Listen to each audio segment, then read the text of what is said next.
ವಿಜಯಪುರ ಪುರಸಭೆಯಿಂದ ಪ್ರತಿ ವಿದ್ಯಾರ್ಥಿಗೊಂದರಂತೆ ಸಸಿಗಳನ್ನು ವಿತರಣೆ ಮಾಡಿದರು.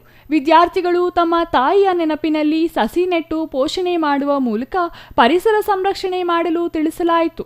ಪ್ಲಾಸ್ಟಿಕ್ ಮುಕ್ತ ಪಟ್ಟಣ ನಿರ್ಮಾಣ ಮಾಡಲು ಬಟ್ಟೆ ಬ್ಯಾಗ್ಗಳನ್ನು ವಿತರಣೆ ಮಾಡಿದರು. ಪುರಸಭೆ ಮುಖ್ಯಾಧಿಕಾರಿ ಜಿಆರ್ ಸಂತೋಷ್ ಮಾತನಾಡಿ, ಸೆಪ್ಟೆಂಬರ್ 17ರಿಂದ ಆರಂಭಗೊಂಡು ಅಕ್ಟೋಬರ್ 2ರವರೆಗೂ ನಡೆಯುತ್ತಿರುವ ಸ್ವಚ್ಛತಾ ಹಿ ಸೇವಾ ಕಾರ್ಯಕ್ರಮದಲ್ಲಿ ಸ್ವಚ್ಛತೆ, ಆರೋಗ್ಯ ಸುಧಾರಣೆ, ಮಾಲಿನ್ಯ ನಿಯಂತ್ರಣ ಮಾಡುವ ಕುರಿತು ಎಲ್ಲೆಡೆ ಜಾಗೃತಿ ಮೂಡಿಸಲಾಗಿದೆ. ಪ್ಲಾಸ್ಟಿಕ್ ಮುಕ್ತ ಪಟ್ಟಣ ಮಾಡುವುದಕ್ಕಾಗಿ ಎಲ್ಲೆಡೆ ಬಟ್ಟೆ ಬ್ಯಾಗ್ಗಳನ್ನು ಹಂಚಿಕೆ ಮಾಡಿದ್ದು, ಕೆರೆಗಳ ಸ್ವಚ್ಛತೆಗೂ ಆದ್ಯತೆ ನೀಡಿರುವುದಾಗಿ ಹೇಳಿದರು. Institute of science and commerce ಅವರ ಜೊತೆಗೂಡಿ ಇವತ್ತು ಸ್ವಚ್ಛತಾ ಈ ಸೇವಾ ಅನ್ನೋ ಕಾರ್ಯಕ್ರಮನ ಹಮ್ಮಿಕೊಂಡಿದ್ದೀವಿ. ತಾಯಿಗೊಂದು ಗಿಡ ಅಂತ ಈ ಕಾರ್ಯಕ್ರಮದಲ್ಲಿ ಹಮ್ಮಿಕೊಂಡಿದ್ದೀವಿ. ಅದೇ ರೀತಿ ಎಲ್ಲ ನಮ್ಮ ಸ್ಟೂಡೆಂಟ್ಸು ಹಾಗೂ ನಮ್ಮ ಪ್ರಿನ್ಸಿಪಾಲ್ ಆದಂಥ ಮೇಡಮ್ನವರು ಸಹ ಇಲ್ಲಿ ಈ ಕಾರ್ಯಕ್ರಮಕ್ಕೆ ಆಗಿಸಿದ್ದಾರೆ.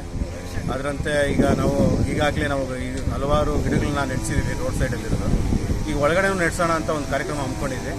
ಅದೇ ರೀತಿ 2 ಗಿಡಗಳನ್ನ ಅಂಟಿಸಿದ್ವಿ. ಇದು ಸುಮಾರು ಒಂದು 20 ಗಿಡಗಳನ್ನ ಇಲ್ಲಿ ಗಿಡನ ಅಂಟಿಸೋಣ ಅಂತ ಇದು ಮಾಡಿದ್ವಿ. ಹಾಗೂ ಇನ್ಸ್ಪೈರ್ ಅವ್ರ institute of science and commerce ಅವರ ವತಿಯಿಂದ ಪ್ಲಾಸ್ಟಿಕ್ ಮುಕ್ತ ವಿಜಯಪುರ ಮಾಡೋಣ ಅಂತ ಅವರು ನಮ್ಮ ಹತ್ರ ಬಂದು ಇದು ಮಾಡಿದ್ರು. ಅದೇ ರೀತಿ ಅವರು ಸಹ ಸುಮಾರು ಒಂದು 1000 ಬ್ಯಾಗ್ಗಳನ್ನ ತಯಾರಿ ಮಾಡಿ ಕೊಟ್ಟಿದ್ದಾರೆ ನಮಗೆ. ಈ ಕಾರ್ಯಕ್ರಮನ ನಾವು ನೆಕ್ಸ್ಟ್ ಹಬ್ಬ ಆಗಿದ ತಕ್ಷಣ ಕಳ್ಕೊಂಡು ಶುಕ್ರವಾರಕ್ಕೆ ಸಂತೆ ದಿವಸ ಆ ಕಾರ್ಯಕ್ರಮ ಇಬ್ಬರು ಜೊತೆಗೂಡಿ ಆ ಕಾರ್ಯಕ್ರಮನ ಹಮ್ಮಿಕೊಂಡಿದ್ದೀವಿ. ಅದೇ ರೀತಿ ಇನ್ನೂ ಹಲವಾರು ಇನ್ಸ್ಟಿಟ್ಯೂಟ್ಗಳು ಸಹ ಬರ್ತಾ ಇದೆ ನಮಗೆ. ನಾವು ಸಹ ಪ್ಲಾಸ್ಟಿಕ್ ಮುಕ್ತ ವಿಜಯಪುರ ಮಾಡೋಣ ಅಂತ ಇದರಿಂದ ಅವ್ರಿಗೂ ಸಹ ನಾವು ಪುರಸಭೆ ವತಿಯಿಂದ ಧನ್ಯವಾದಗಳು ತಿಳಿಸ್ತೇವೆ.